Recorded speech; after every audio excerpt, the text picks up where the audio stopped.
चाहिए, यहाँ आपको पहली टेस्टिंग करनी चाहिए कि भाई मेरी किस तरह के इमोशनल सब्जेक्ट लाइन है, प्रैक्टिकल है या फिर ऑफरिंग है, किस तरह की सब्जेक्ट लाइन पे किस तरह का ओपन रेट आता है।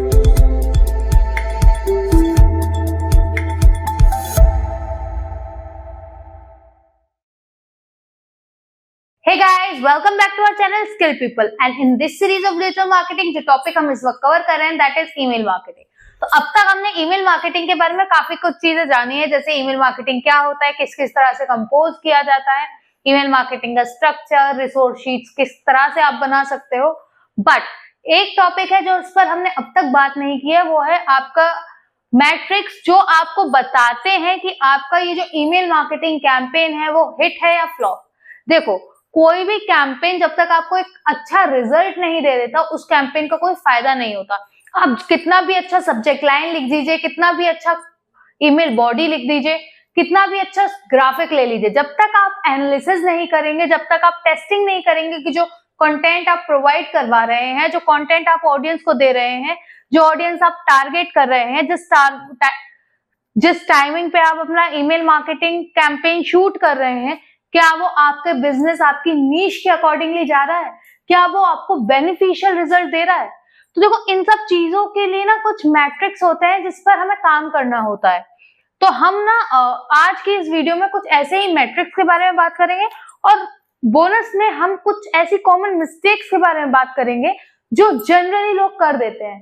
मतलब पूरी बॉडी अच्छी लिखी है, पूरा ईमेल कैंपेन अच्छा है, लेकिन एक उसने कोई ऐसा लूप होल छोड़ दिया है जिस पर ऑडियंस का अटेंशन नहीं आ रहा है, या जिससे ऑडियंस का ओपन रेट आपका गिर रहा है, या ऑडियंस इजीली आपका मैसेज समझ नहीं पा रही है।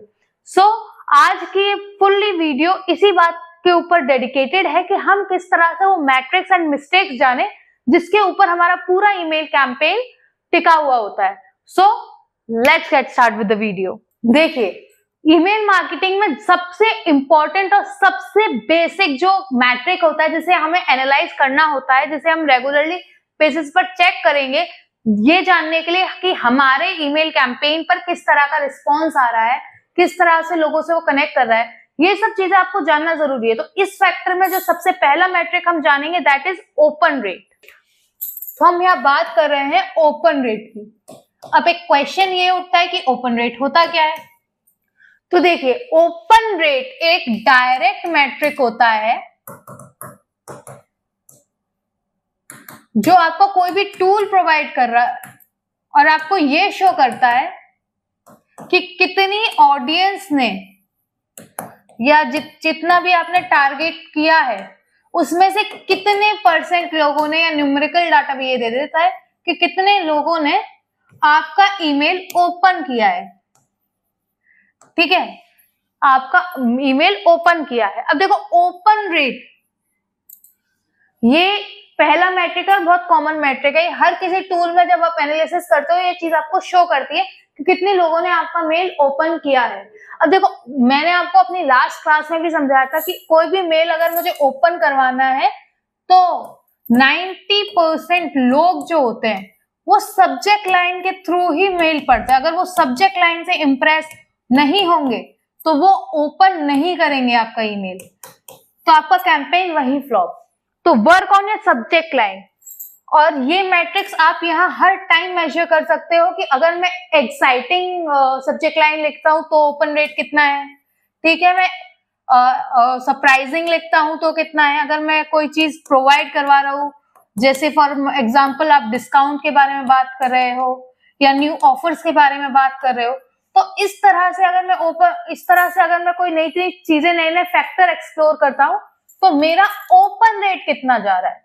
तो ये फर्स्ट मैट्रिक है जो आपको देखना चाहिए। यहाँ आपको पहली टेस्टिंग करनी चाहिए कि भाई मेरी किस तरह के इमोशनल सब्जेक्ट लाइन है, प्रैक्टिकल है या फिर ऑफरिंग है, किस तरह की सब्जेक्ट लाइन पे किस तरह का ओपन रेट आता है।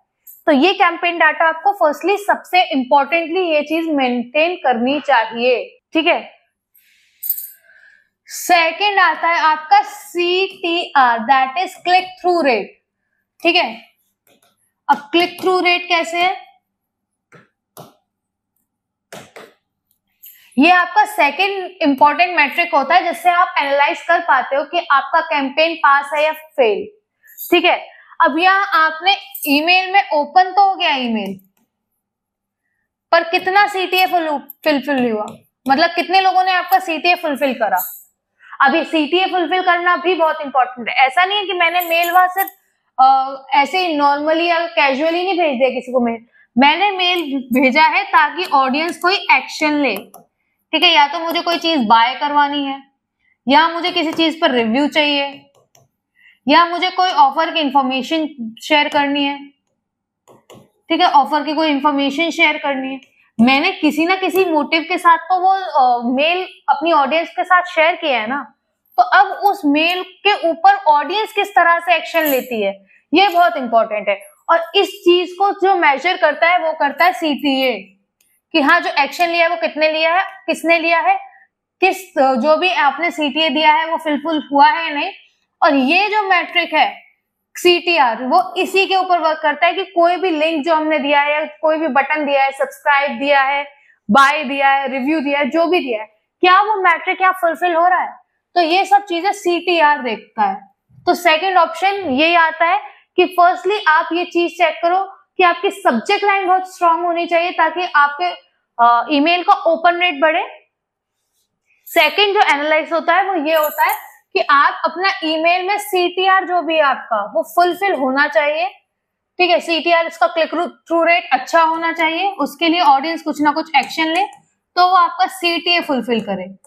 ठीक है, अब इस चीज के लिए कंपेल करने के लिए आपको वर्क करना होगा अपने ईमेल की बॉडी पर, कि आप जो भी चीज लिख रहे हो, कोई इंफॉर्मेशन दे रहे हो, कोई ऑफर दे रहे हो,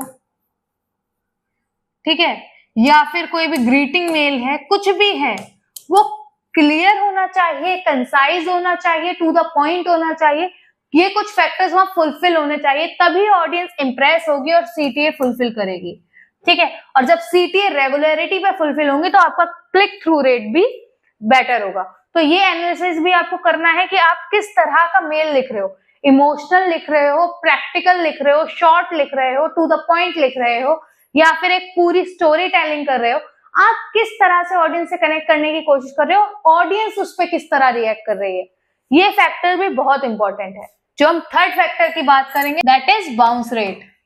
अब देखो, हमने पहले बात की अपने ओपन रेट की कि कितने लोगों ने हमारा ईमेल ओपन किया। सेकेंडली बात करी हमने सीटीआर की, कितने लोगों को वो मैसेज समझ में आया, वो मैसेज उनसे कनेक्ट किया, उन्होंने अपना सीटीए फुलफिल किया। अब यहाँ तीसरा मोस्ट इंपॉर्टेंट चीज आता है दैट इज बाउंस रेट। क्या हो अगर ईमेल ऑडियंस तक पहुंचे ही नहीं। भाई ओपन वो तब करेंगे, सीटीए फुलफिल तब करेंगे जब ईमेल उनके पास पहुंचेंगे, उनके इनबॉक्स के अंदर ईमेल जाएगा। बट क्या हो अगर ईमेल उनके पास पहुंचे ही नहीं। तो देखो, कई बार ऐसा होता है कि ईमेल कभी इनबॉक्स में नहीं पहुंचा है, स्पैम में चला गया है। ठीक है, कभी ईमेल एड्रेस ही गलत हो जाता है। ठीक है, कभी कभी टूल में कोई ग्लिच आ जाता है, कि वो इतने पर्टिकुलर तो ये सब चीजें आपको देखनी होंगी। देखो, टूल में ग्लिच है तो आप उसे रीस्केड्यूल कर सकते हो, रीसेट करके कैंपेन दोबारा बना सकते हो। ये इश्यू इतना बड़ा नहीं है, टूल में ग्लिच आता है, कभी नेटवर्क इश्यू हो जाता है, लेकिन ये दोनों चीजें बहुत जरूरी हैं। ईमेल एड्रेस अगर गलत होगा तो फिर बहुत बड़ी दिक्कत है। आपको जो भी अपनी रिसोर्स शीट बनानी है, जो भी आप रिसोर्स शीट बनाते हो उसे रेगुलरिटी पे अपलोड करो, रेगुलरिटी पे अपडेट करो। मींस कितने लोग अनसब्सक्राइब कर रहे हैं, कितने लोग बाउंस कर रहे हैं ईमेल, कितने लोग रिएक्ट कर रहे हैं, कितने लोग रिएक्ट नहीं कर रहे हैं, कितने लोग आपके ईमेल को ओपन कर रहे हैं, रिएक्ट कर रहे हैं। ये सब चीजें आपको कैटेगराइज करनी है। ठीक है, ये इस बारे में मैं आपको अपने नेक्स्ट लेक्चर में मैं इस बारे में आपको फुल डिटेल में बताऊंगी। लेकिन अपनी सारी जो भी आपकी ईमेल रिसोर्स शीट है उसे रेगुलरिटी पे अपडेट करते रहिए। ऐसा नहीं है कि आपने आज एक ईमेल बनाई है, एक रिसोर्स शीट आपने आज बनाई है, वो 2 साल बाद भी काम करेगी, नहीं, वो 2 महीने बाद भी रिजेक्ट हो सकती है। हो सकता है उसमें आधे जो भी इंफॉर्मेशन है वो 2 महीने बाद भी काम ना करे। तो रेगुलरिटी पे अपडेट करिए, R&D करिए, ठीक है, उससे आपका बाउंस रेट बहुत ज्यादा कम हो जाता है जब आप रेगुलरिटी पे अपडेट करेंगे। दूसरा, इनबॉक्स में स्पैम ना हो पाए, मतलब आप अपनी ऑडियंस को टारगेटेड रखिए। जैसे मैंने अपने आपको पहले भी बताया, हर ईमेल हर पर्टिकुलर ऑडियंस के लिए नहीं होता है। जो उस नीश से रिलेटेड है, जो उस पर्टिकुलर प्रोडक्ट में इंटरेस्टेड है, आप उसी को टारगेट कीजिए। तो जब आप इस तरह से स्ट्रेटेजाइज करेंगे अपनी चीजों को, तो आपके भी स्पैम होने के चांसेस उतने ही कम हो जाएंगे। लेकिन अगर आप ब्लाइंडली कोई भी चीज फॉलो करेंगे, ब्लाइंडली आप ईमेल शूट कर रहे हैं, ब्लाइंडली आप ऑडियंस टारगेट कर रहे हैं, तो इससे अगर आप लॉन्ग टर्म के लिए ये प्रोसेस करते हैं तो आप इजीली स्पैम टारगेट हो जाएंगे। आपके इनबॉक्स में कभी मैसेज लैंड करेंगे नहीं। जब वो इनबॉक्स में लैंड करेंगे नहीं तो 80% ऑफ ऑडियंस स्पैम मैसेज खोलती नहीं है, ठीक है। जब उन्हें डिलीट करने होते हैं वो तभी खोलती है। तो 80% ऑफ ऑडियंस जब आपको खोलेगी नहीं तो आपका बाउंस रेट तो ऑब्वियसली इतना इंक्रीज हो ही जाएगा।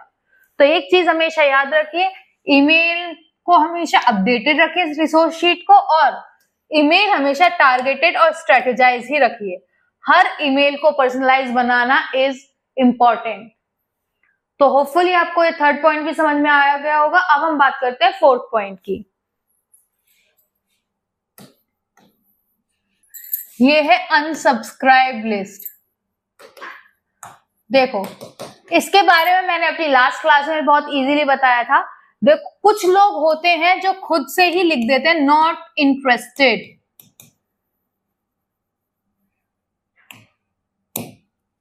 तो आपको इस चॉइस की रिस्पेक्ट करनी होगी।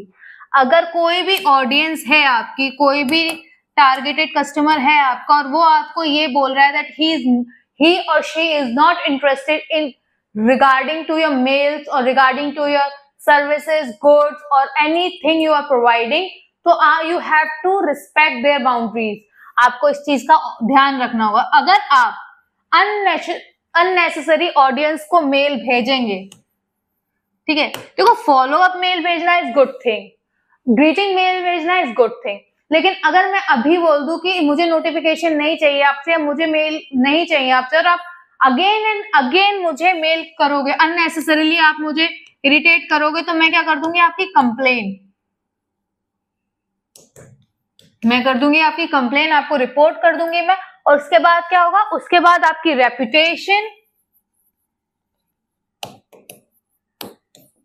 ठीक है, रेपुटेशन, ROI, पूरी चीजें बहुत ज्यादा स्ट्रगल करेंगी। तो बेस्ट ऑप्शन ये है कि जितनी भी आपकी अनसब्सक्राइब बंदों की लिस्ट है उसे अलग रखिए। हो सकता है ये डाटा इन फ्यूचर किसी और कंपनी, लाइक इन फ्यूचर आप कोई और प्रोडक्ट यूज कर रहे हो किसी और नाम से, तब आप टारगेट कर सकते हो उन्हें। पर इस पर्टिकुलर नाम से या इस पर्टिकुलर ईमेल से अगर आपको किसी ने बोल दिया that we are not interested, तो आप उन्हें अननेसेसरली पोक नहीं करोगे, अननेसेसरी टारगेट नहीं करोगे।